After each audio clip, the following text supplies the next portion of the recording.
विदेशी बहू की विदेशी रसोई। गांव का नाम चंदनपुर, जहां मिट्टी की खुशबू, देसी तीज त्योहार और घर की बनी दाल रोटी से हर सुबह शुरू होती थी। इसी गांव के खानदानी परिवार में बहू बनकर आई थी एलिसा। अमेरिका की रहने वाली, गोरी चिट्टी, नीली आंखों वाली, सीधी सादी लेकिन कुछ अलग सोचने वाली लड़की। एलिसा ने गांव के बेटे राजीव से प्रेम विवाह किया था। शादी के बाद जब वह पहली बार चंदनपुर आई, तो सबकी आंखें फटी रह गईं। अरे, ये तो अंग्रेजन बहू है। इसे तो रोटी बेलनी भी नहीं आती होगी। अब देखो, चौधरी साहब का खानदान कैसे चलेगा। लेकिन एलिसा अपने इरादों में पक्की थी। वह सबका दिल जीतने आई थी, अपने विदेशी अंदाज से।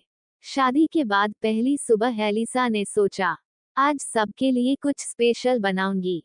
वह जल्दी उठी, रसोई में गई और देखा, चारों ओर मसाले, तांबे के बर्तन, मिट्टी के चूल्हे, आटे के कनस्तर, सरसों का तेल। उसने सोचा, ये सब तो मेरे देश से बिल्कुल अलग है। पर हार न मानते हुए, उसने कुछ नया करने की ठानी। एलिसा ने अपने विदेशी अंदाज में ब्रेड, मक्खन और अंडे निकाले, थोड़ी सी सब्जियां काटी और बना डाले। वेज सैंडविच, फ्रेंच टोस्ट और लेमन हर्ब टी। जब सास ससुर और परिवारजन खाने बैठे, तो सभी चौंक गए। न रोटी, न पराठा, न आलू पूरी। सबके सामने थी चमचमाती प्लेट में विदेशी डिश। सास ने डरते डरते पहला टुकड़ा चखा। ससुर ने थोड़ा सा टोस्ट खाया। देवर नंद ने चुपचाप प्लेट में नजरें गड़ा दी। पहले तो सबको अजीब लगा। ये क्या खाना है, न स्वाद में मसाले, न गरम गरम घी। लेकिन फिर धीरे धीरे स्वाद ने जादू चलाना शुरू किया। लेमन हर्ब टी ने तो सबका दिल ही जीत लिया। ससुर बोले, अरे वाह, ये तो बड़ी हल्की और सेहतमंद चीज है।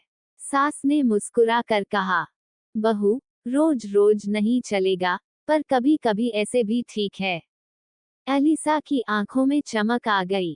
पहली जीत छोटी थी, पर बहुत मीठी थी। एलिसा ने धीरे धीरे घर में विदेशी रसोई का एक कोना बना लिया। एक तरफ देसी चूल्हा, तवा, मसाले। दूसरी तरफ माइक्रोवेव, ओवन, ब्लेंडर और विदेशी मसाले। अब वह हर हफ्ते रविवार को विदेशी स्पेशल डे मनाती थी। कुछ नई चीजें जो उसने सिखाई, पिज्जा बनाना तंदूर में, पास्ता देसी सब्जियों के साथ, बर्गर में आलू टिक्की डालना, ब्राउन ब्रेड उपमा, ग्रीन टी और फ्रूट स्मूदी। शुरू में देसी लोगों को अजीब लगता था, लेकिन फिर सबको आदत हो गई।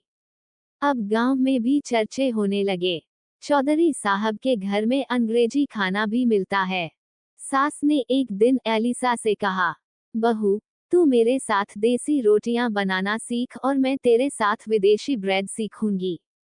दोनों ने मिलकर अनोखा संगम बना लिया। सास बेलती रोटियां, एलिसा बनाती सूप। सास बनाती दाल चावल, एलिसा बनाती पास्ता।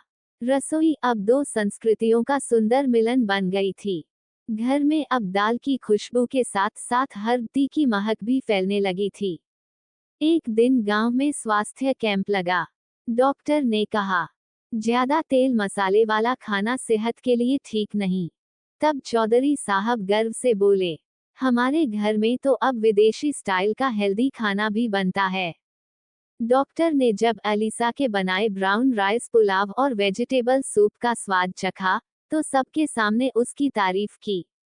अब गांव की औरतें भी एलिसा से हेल्दी खाना बनाना सीखने लगीं। एलिसा ने एक छोटी सी किचन क्लास शुरू की, जिसमें सास भी साथ बैठती थी। समय बीतता गया। अब एलिसा सिर्फ विदेशी बहू नहीं रही, वह पूरे परिवार की जान बन गई थी। उसने सिखाया कि संस्कृति बदली जा सकती है, पर आदर और प्रेम नहीं। नई चीजों को अपनाना गलत नहीं, अगर उसमें अपनापन हो। रसोई केवल पेट भरने की जगह नहीं, दिल जोड़ने का जरिया भी हो सकती है।